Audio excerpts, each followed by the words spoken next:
Good morning.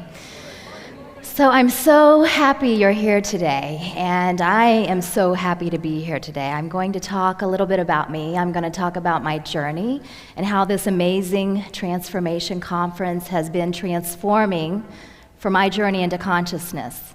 And then I'm going to give you tips and tools for your journey as well. So we're going to just be in this moment and have this experience together, if that's okay with you.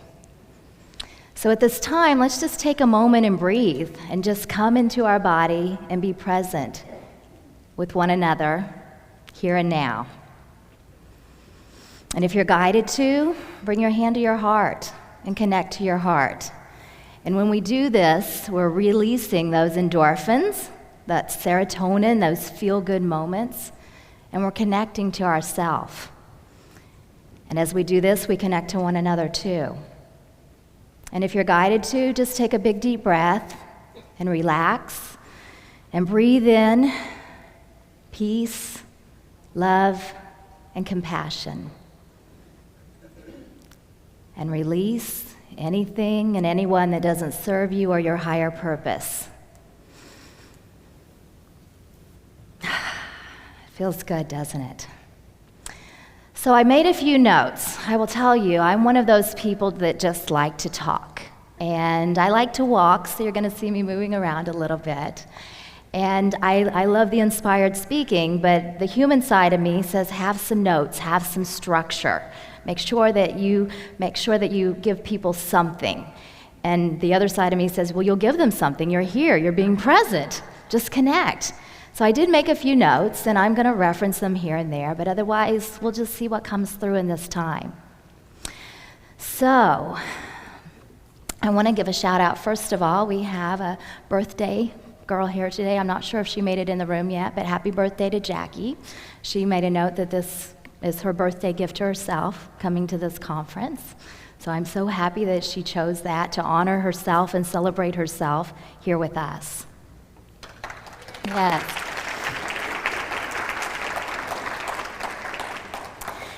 And so I know all of you are here because you're either awake or you're in the process of waking up. You ask those questions, who am I, why am I here, what am I supposed to be doing?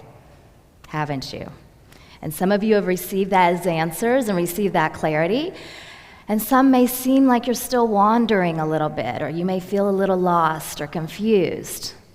Well, that's one vibration you could feel, or you could come back to that space of I'm exploring, I'm discovering. Oh, doesn't that feel different? So I will tell you a little bit about myself. I grew up, I was born, and my father is a civil engineer, and I was raised Baptist. And right away, those two things say a lot, don't they? So I was seen but not heard. I really didn't have the opportunity to have opinions. You know, you keep your mouth shut. And I was a very sensitive child. I had migraines. I have tremors. My hands shake, that's why I don't like to hold a mic. And I used to be very self-conscious of it. I had epilepsy. And I didn't know until I woke up what all that was about. I was sensitive. And I know now what a beautiful gift that is, because in the work that I do, and I'm an intuitive medium, I don't care for the word psychic because of the connotation. You know, I know that it means of the soul, but sometimes we have that connotation of it being fortune teller, gypsy. And for the most part, I think I'm pretty normal until I start talking, and then some people may think, oh, she's a little weird. And I'm okay with that. You know, it took a long time for me to let my freak flag fly. And I will tell you, this journey into consciousness has been quite the journey. As I said before, I woke up, I knew things. I didn't know how I knew what I knew. I had a lot of out-of-body experiences. I was very sensitive. And in 1999, I knew that I didn't want to work where I was working any longer. And I made an excursion over to Eureka Springs, and I had my first psychic reading with Gary Lee at the White Light. I had my first healing session with Kat Bernstein, and she was at the Crescent Hotel at the time. And I levitated and all this great, cool stuff, and I was like, oh, wow, what is all this about? But I also knew I wasn't fully ready to wake up, so it wasn't until 2008. And at that time, I was seeking someone to answer my questions. Who am I? Why am I here? What am I supposed to be doing? So I sought out an individual. I had to wait 2 months to have a phone reading with this woman. And as soon as we were on the phone, I was very excited. It was May 1st, 2008. It was a day that changed my life, that aha moment. And so I was having this session, and she immediately said, Shelly, I just have to tell you, your purpose is here to shine your light on others so that others see the truth of who they really are. You are meant to heal hearts one by one by one. You see people differently than they see themselves, and that's how you make a difference. And I was like, oh, wow, I just have to be me.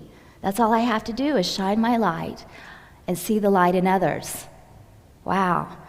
And I'll probably get emotional now because it was very powerful. And I realized I can do this. And so I immediately began practicing Reiki. And that Reiki really gave me the confidence to be who I am. And so in doing that, it was an amazing experience. 2009 was the first time I came here to the conference. And we were actually at Rogers is where we were. And I felt like a kid in a metaphysical candy store. Oh my goodness, I was hungry, I was eager, I had so many readings and healings that day, I went to every talk, I did everything I could imagine, and I was exhausted. All that energy, and I wasn't used to being in it. And so in 2010, Lisa Williams came into my awareness. I didn't know who Lisa was, and I never get the Tulsa paper. I live in Oklahoma, I'm an hour northeast of Tulsa. And so I got the paper and I saw a little ad in the entertainment section, and it said, Psychic Medium Lisa Williams, gallery event. And I was like, I don't know who she is, but I know I have to be there. So I went to it, and I was like, wow, oh my gosh, and signed up for a mailing list, bought her books, all of that.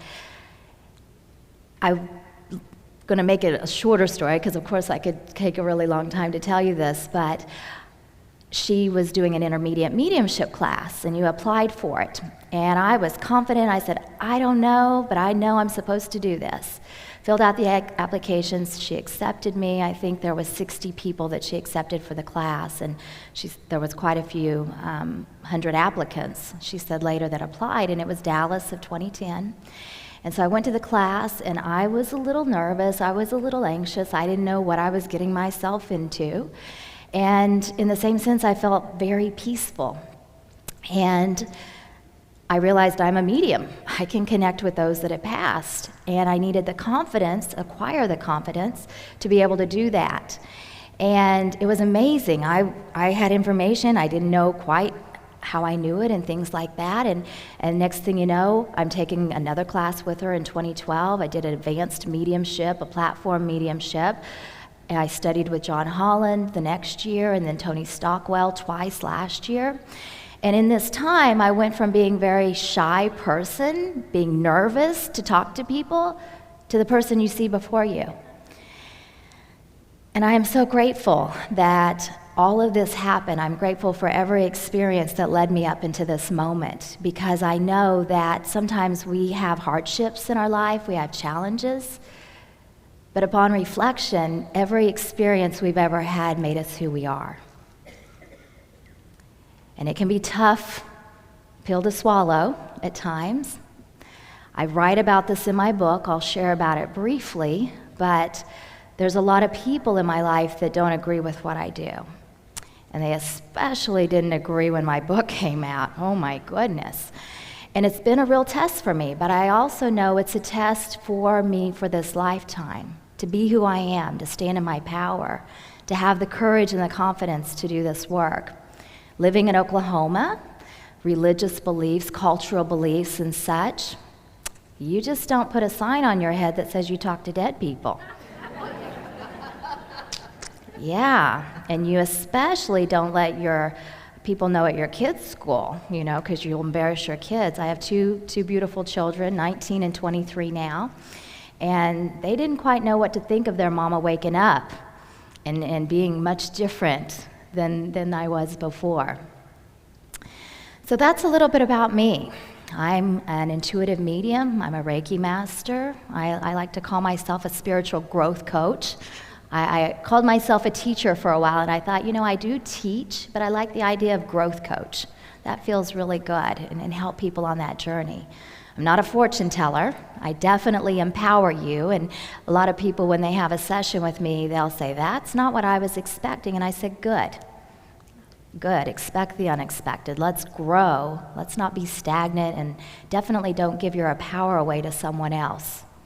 And sometimes that's what happens when you consult others for opinions or for a reading. You give your power away, because what happens is sometimes we have those hopes and wishes, and I was the same way. I can remember when I first went to psychics, I was like, oh, you see this, it's going to happen. But we create our reality based on our choices and based on the energy we put out. So let's everybody breathe again. That's the quick version of me. We're going to talk a little bit now about a very powerful quote that really moved me. And it's a quote by Marianne Williamson. And when I first read that quote, I was, wow, this is amazing. And I know once I start reading it, you'll know exactly what I'm talking about. It's from A Return to Love. And it says, our deepest fear is not that we are inadequate. Our deepest fear is that we are powerful beyond measure. It is our light, not our darkness, that most frightens us. We ask ourselves, who am I to be brilliant, gorgeous, talented, fabulous? Actually, who are you not to be? You're a child of God. Your playing small does not serve the world. There is nothing enlightened about shrinking so that other people won't feel insecure around you. We are all meant to shine as children do. We were born to make manifest the glory of God that is within us. It's not just in some of us, it's in everyone.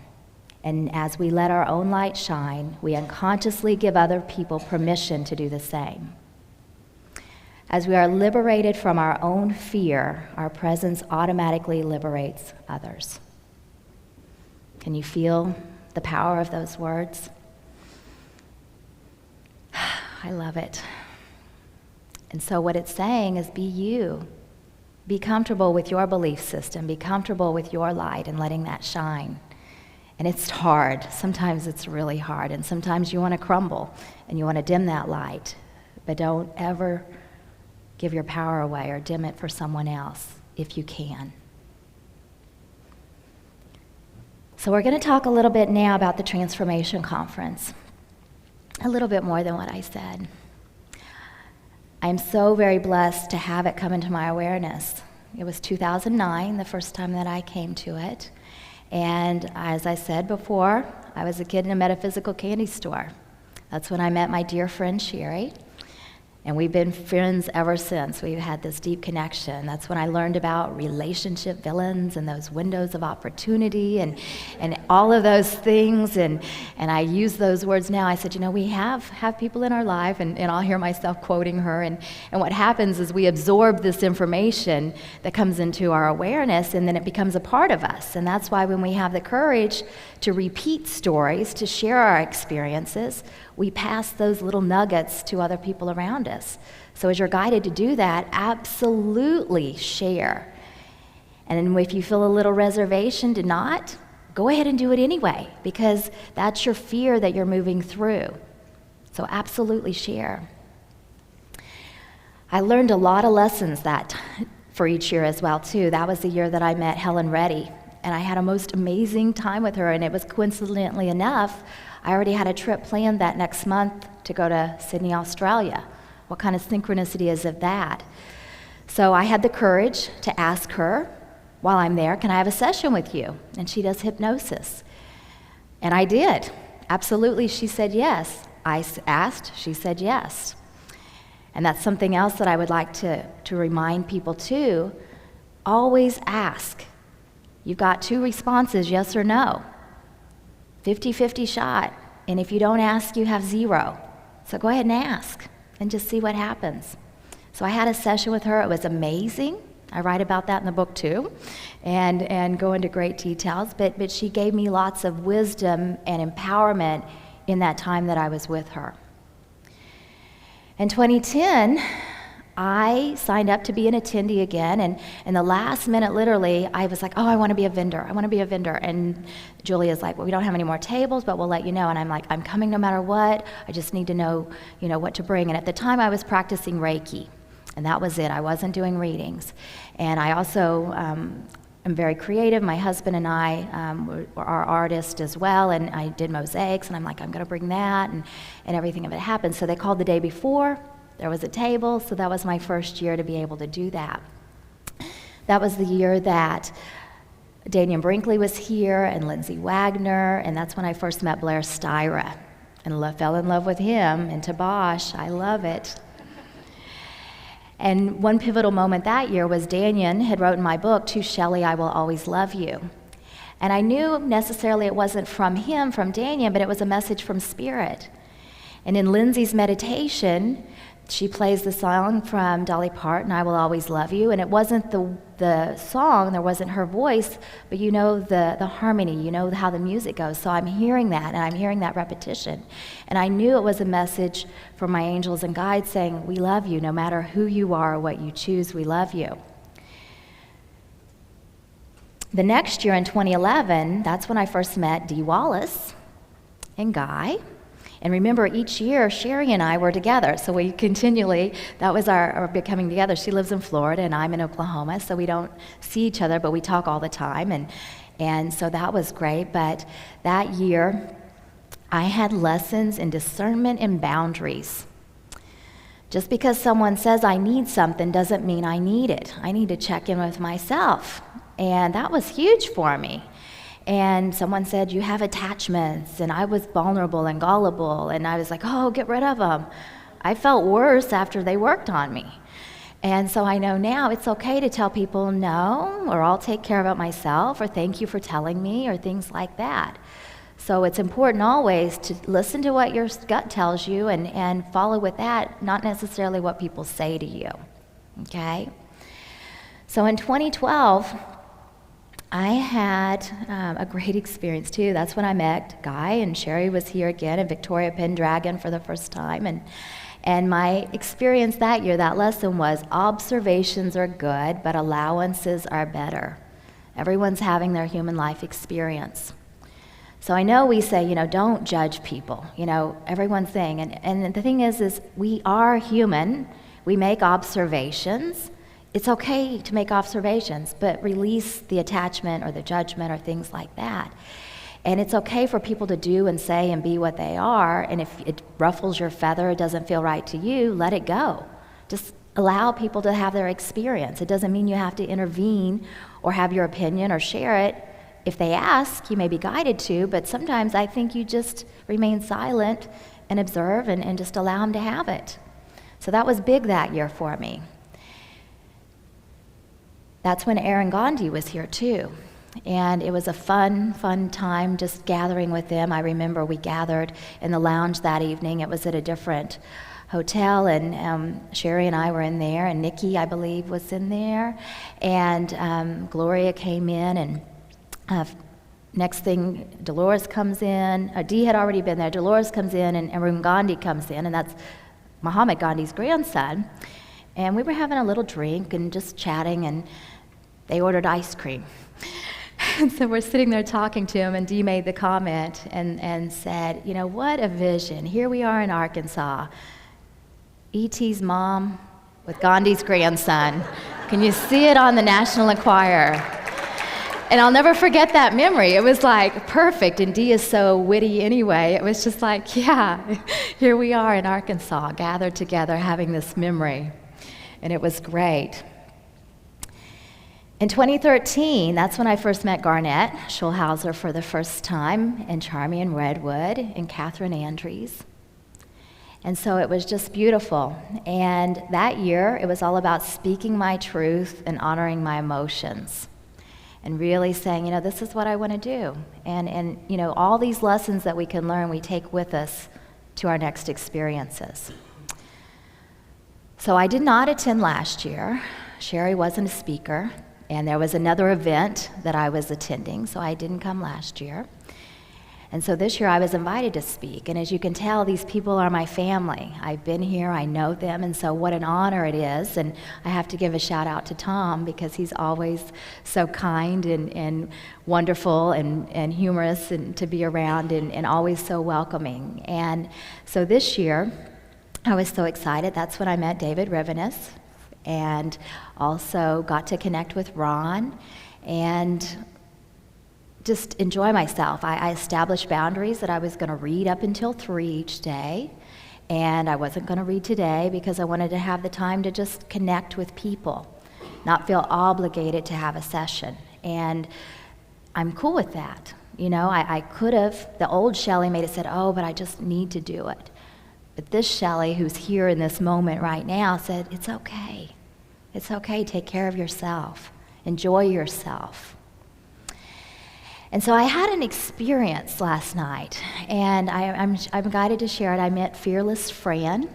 Thursday we came in, a beautiful spirit. I said I was going to mention it. And we had the speaker's dinner. How many of you came last night to the dinner? It was fabulous. And so there was an empty seat next to me, and this beautiful man sat down beside me. I know you've seen him around when I mention his name. And we're talking and eating, and I didn't realize who he was, but I knew he was a God. I knew he was amazing. So Rabbi Shalom Schwartz sat by me last night, had the most amazing time. We were the last ones to leave. An hour passed when it ended, and parted ways. And I feel truly blessed to have that experience with him. He said that he felt a little sad because he had to fly out and couldn't be my talk. And I said, you got the behind the scenes. You got the unedited version. You got everything. And so it was just very nice to have that moment. And I will tell you, I became very emotional. I shared some things and told him about, you know, the challenges with my family for not recognizing that this is something that I should be doing. They have a lot of fear, and in essence, they think that what I'm doing is something I shouldn't be. And that's talking mediumship-wise and psychic abilities and such. And he said, well, what do you feel in this moment? And I said, I feel acceptance. And I didn't even realize he was a rabbi.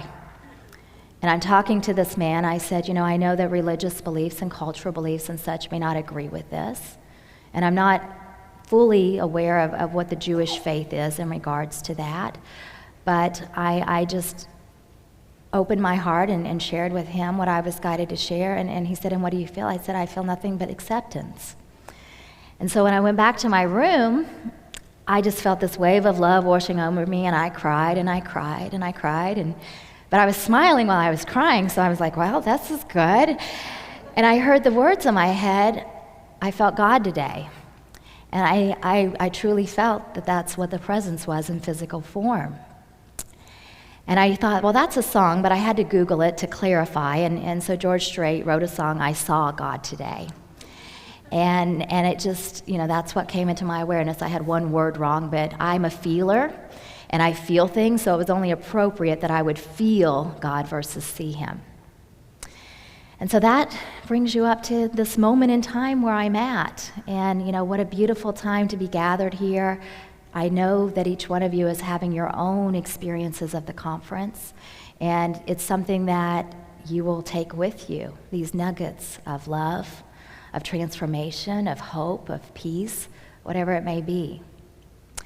And so I'm going to talk now a little bit more and give you some tips for your journey. I want to remind you that each one of you are on your own journey into consciousness. You're each having your own unique human life experience. And it's okay to have your journey. The more that you don't compare your journey to other people, the more at peace that you will feel. Because if you start looking at someone else and saying, but they're doing this, or they're there, or things like that, you're just taking away from your own journey, because that energy that you're investing in concern for theirs, you could be focusing on you. I want to say that healing is definitely an ongoing process. There's going to be triggers, there's going to be patterns, there's going to be things like that that flare up and come up. The more that you can acknowledge what triggers you and be able to respond versus react to it, those are synonyms, but responding is much different than reacting. So feel into that next time someone pushes your buttons. How are you going to respond? It's up to you if you want to receive what they're putting towards you, or you can just let it fall aside. It's important to be present and live in the moment. In this present moment, the old Shelly, before she woke up, was always living in the past. Coulda, woulda, shoulda, the regret. Or I was busy living in the future because I didn't like my life in the moment. I existed for a really long time, and I wasn't happy. But I realized I'm the only one that can make me happy, so what am I going to do to be happy? And the more that I focused my energy in the here and now, the more I felt it.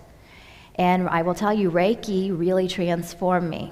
And I'm very blessed, the path that helped to open me up, helped to give me the confidence to do the work that I'm doing, to connect with the people that I'm connecting with. The old Shelly would have been really nervous to talk. I have a degree in business and a minor in psychology, and it was all I could muster to give a presentation to a small group of people. I am not nervous at all. I am present, grounded, and in this moment, feeling whatever comes through me, inspirationally speaking.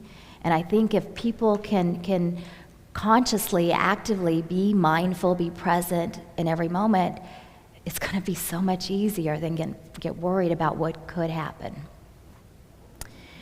It's important to spend time in meditation, reflection, have that downtime to connect with you, and knowing that meditation doesn't have to be sitting quietly long periods of time.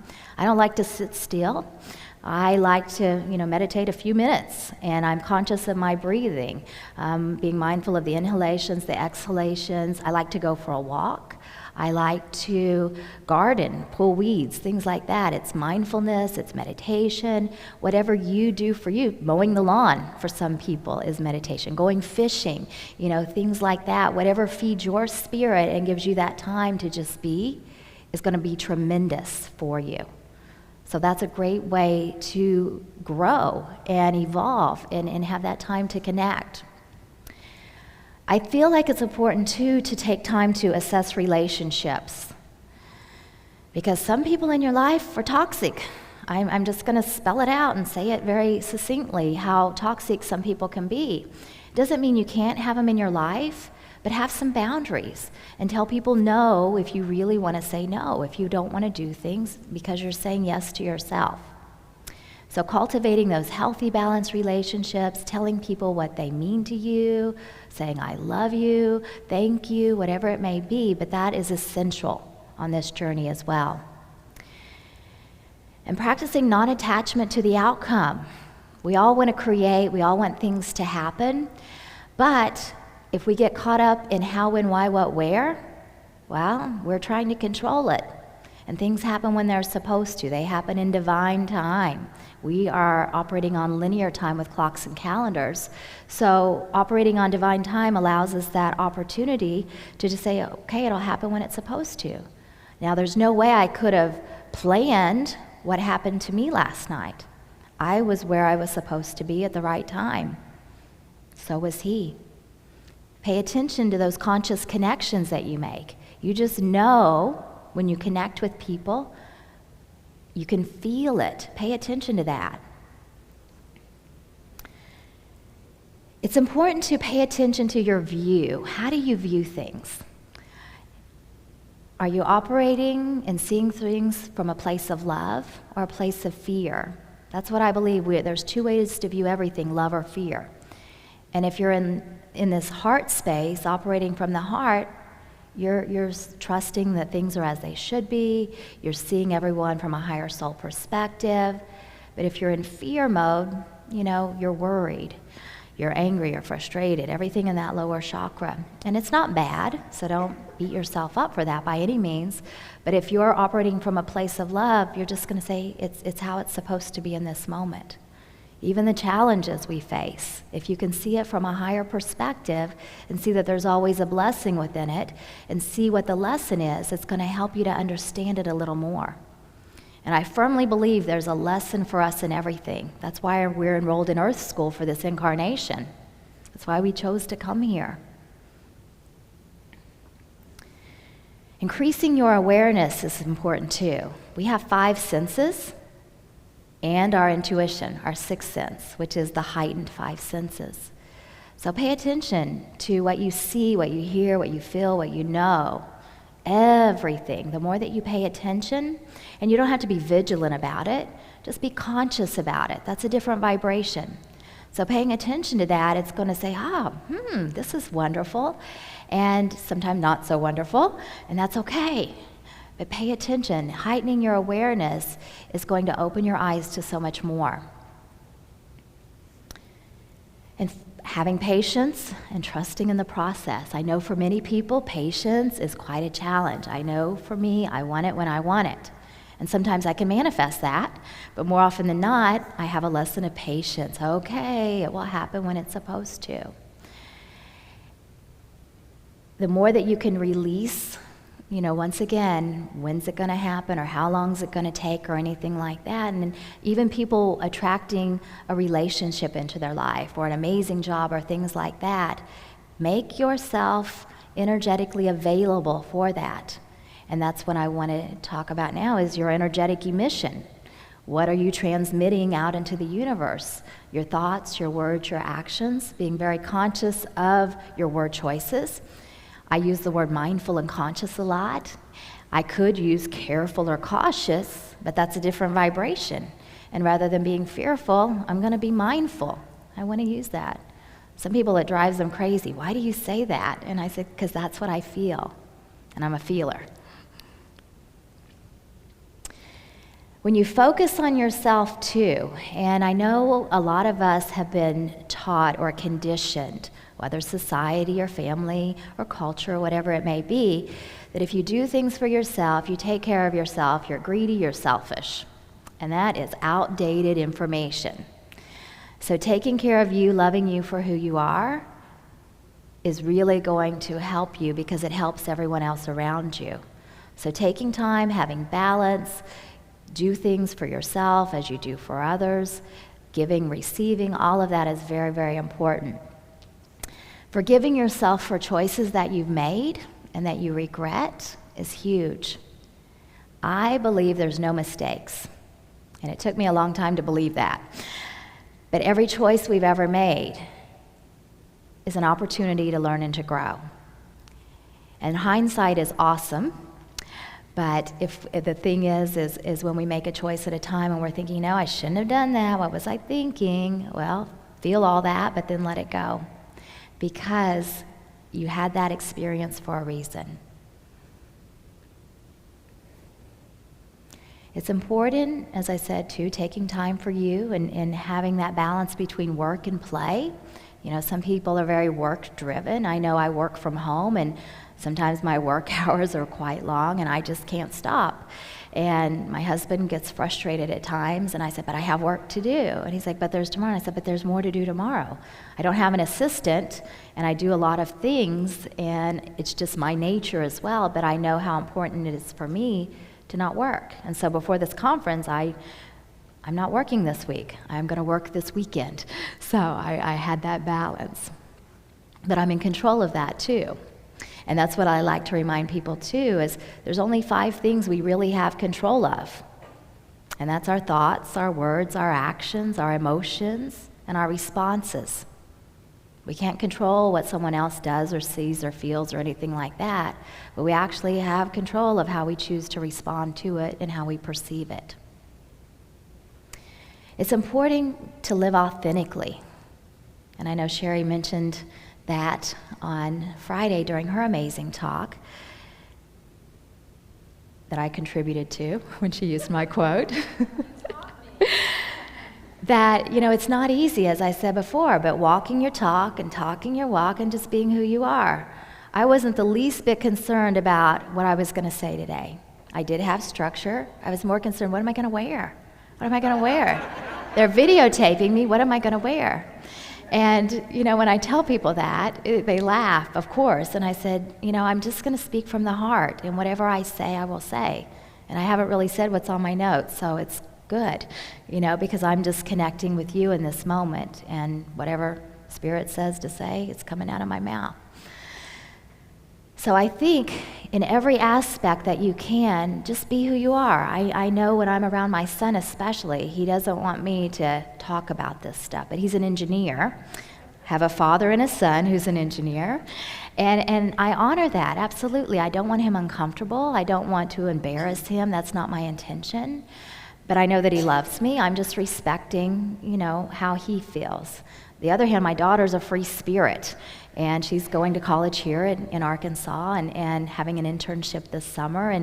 And it's just amazing that I've got kids that one's very analytical and the other's very free-spirited and creative. And I created them. My husband says at times, they're just like you. And I said, thank you. I know, and I'm glad. And sometimes the perfectionism, my son says, do you realize, because he graduated, I was summa cum laude. I graduated, I was so anal about everything. And I've relaxed over time, but I made him just like me. And he said he graduated 4.0 from engineering school, industrial engineer, and it was hard. And he's like, do you know how much stress? I said, oh, yes. I didn't go to engineering school, but yeah, I know. And I said, I'm so sorry that you're like me in that aspect. and it's somewhat funny, but at the same time, when you're in that emotion, what the stress that we do to ourselves. And so, I definitely can understand that. Standing in your power is important. And when I talk about that, I'm talking about your light, that light I was talking about. It's your solar plexus, your power center, feeling empowered. And as I said before, that's what I want people to attain from our sessions with me. I want to empower you to know that everything that you seek, all your answers are right here. They're in your heart. Listen to your heart. Pay attention to what your body's saying to you, because all of those answers are there for you. You can seek validation from others and confirmation and guidance and such, but once again, practice discernment. How does it feel? And if it doesn't resonate to you, then disregard it, or disregard what doesn't feel right, because you don't have to accept it all. It's not all or nothing. Once again, talking about your energy field, I mentioned your energetic emission. Pay attention, because law of attraction, what you put out comes to you. What you focus on, you create more of. So be conscious, where are you directing your energy? Keeping your energy very grounded is good. And a simple technique is just visualizing your legs as tree roots. And that's what I do. When you saw me getting ready over here, I'm grounding some more. I'm going through the energy centers, clearing them, opening them, preparing to speak. And so running through the chakras. And Cherry Cortland's having to teach a workshop tonight at 7 o'clock on that very topic. So we can learn more about that then. Our energy field's important, keeping our aura clear and everything else. Also, communicating what we're feeling. That's part of our emission. And I love Don Miguel Ruiz's book, The Four Agreements. Oh my goodness, how many of you have read that? Okay. And I got chills, so I have to acknowledge that. It's powerful, isn't it? Powerful when you come to the realization, the four simple agreements, be impeccable with your word. Word is power. Don't make assumptions. Don't take things personally, and always do your best. And the best changes in every moment, depending on how you're feeling. And so by living by those four agreements, when people do or say things, it could be just a projection of what they're feeling. You don't have to take it personally. You don't have to read between the lines. Having that open communication with people and asking for clarification with what they're saying is essential. Because if you get caught up in saying, oh, well, that Facebook post, I know it was for me. It could have been, but it probably wasn't. Okay? And it's funny. It's funny how people are. And the thing is once again, see things from a higher soul perspective. You don't have to get caught up in assumption. Being mindful of your word choices, as I said before, is very, very important, because when you are putting that energy out, you're more in control of how it will be received. not only by the universe, but with those that you're communicating with. Practicing kindness is important. And that's the final tip I want to leave you with. I have some closing words, but according to my structure here, that's my final tip. So smiling to people, listening to people, being kind. I firmly and wholly believe that people want to be acknowledged. We want to be valued. We want to be appreciated, and we want to be loved. And when we do that for others, we're doing it for ourselves, because we are all truly the same. We're all of the same consciousness, same vibration. We're one. We're just having our own unique human life experience in this physical form of who we are. And if we were all the same, how boring would that be? I want to look and observe and see the divinity in each one of you. See that each one of you are the beautiful, unique creations that we are. Of course, we have hang-ups at times. I have my own, and I'm thinking, oh, really? And, getting past the self-perceived imperfections and being our beautiful selves and just shining our light is essential. So being conscious of our self-talk, not just what we say, but what we think, is important. And if you say something and you say, I'm so stupid, you're not really stupid, so don't say it. Be conscious of that and how you think about yourself. Because if someone else said it to you, you sure wouldn't appreciate it, would you? So I want to remind each one of you that each one of us are shifting, we're changing, we're growing, we're evolving, we're transforming. And this transformation conference is pivotal for many of us that consciously choose to come here. And those that didn't are missing out big time. But they can watch it on video, so that's a bonus.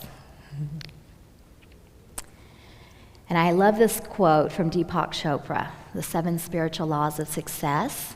I love that book. Amazing. And it says, we have stopped for a moment to encounter one another, to meet, to love, to share. If we share with caring, lightheartedness, and love, we will create abundance and joy for one another. And then this moment will have been worthwhile. Powerful, isn't it? I picked some good quotes, didn't I?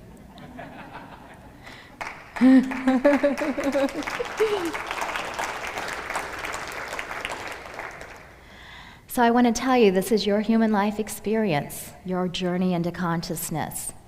I want to remind you to be kind to yourself, to dream big dreams, to follow your heart, to celebrate who you are and who you are becoming, to consciously choose to be surrounded by people who help you grow, to delight in your own uniqueness and choose to shine your light bright. And remember to just breathe. And remember one more time, we are all meant to shine as children do. And as we let our own light shine, we unconsciously give other people permission to do the same. As we are liberated from our own fear, our presence automatically liberates others. And so, we are going to have time for just a couple questions, but I am going to be a part of the panel from 3 to 5, so we can ask questions then too. I want to mention again Sherry Cortland, my best buddy, is teaching a workshop tonight from 7 to 9, and raising vibrations through balanced chakras and direct communications with spirit. So absolutely, I highly recommend it. I've taken it, I know it, it's good stuff. And she gives you materials, so what you're paying for, you get everything to take with you too. And my workshop that I'm teaching is actually tomorrow night. It's from 6 to 8, and it's mindfulness, awareness, and spirituality. So I'm really excited because I just wrote this workshop in its entirety last week. I let Spirit speak to me, and Spirit said, make sure you have chocolate in your workshop. So So we're going to talk about mindful eating and enjoying that, and I have chocolate. So that should be enough to get you there, right? Right. So I do have my books available here at the conference too. They're on the publisher's table, or the speaker's table at the Ozark publishing table. And 28 Days to a New You is my book that started out as a daily Om course. It was Stop Existing and Start Living. And so now it's 28 Days to a New You. It gives you 28 topics to focus on. And you can do it daily. There's questions to consider, exercises, things like that. Or you can just flip through it and work that way. Each day has a message, to angel message as well. And I'll give you the secret. It's shifting your perception. That's what you really change in that time, is you change your perception. My other book is Connect to the You Within, and it started out as a daily Om course, opening your heart to love. So it's a reminder connecting to your higher self, your angels, your guides, tuning in. And once again, it has suggestions. My guide suggested some people don't like the connotation, the feeling of a course. So go ahead and put it into a book form. And it's still got that idea of a little bit of work to do, but they can still read it. And then my book, Journey into Consciousness, I'm so proud of because it's my story. I share it, and I will tell you it's been quite controversial in my family. So, and I didn't tell everything, but the first section is my life up to awakening, those pivotal moments that really affected me. And the first section, I give a lesson that I've learned, and then I also give you a message for your journey and how you can take that lesson that I learned and use it for yourself. The second section is my awakening to present, and it was May 1st, 2008, a day I'll never forget, that light bulb moment. And then the third section gives you tools for your journey. So the book is not just my story, but it provides tools to help you for your journey as well. And so I'm so very thankful and grateful for this opportunity to be here once again to connect with you. I feel very blessed and very honored that I was invited to speak this year among my peers, and I just want to say thank you so much.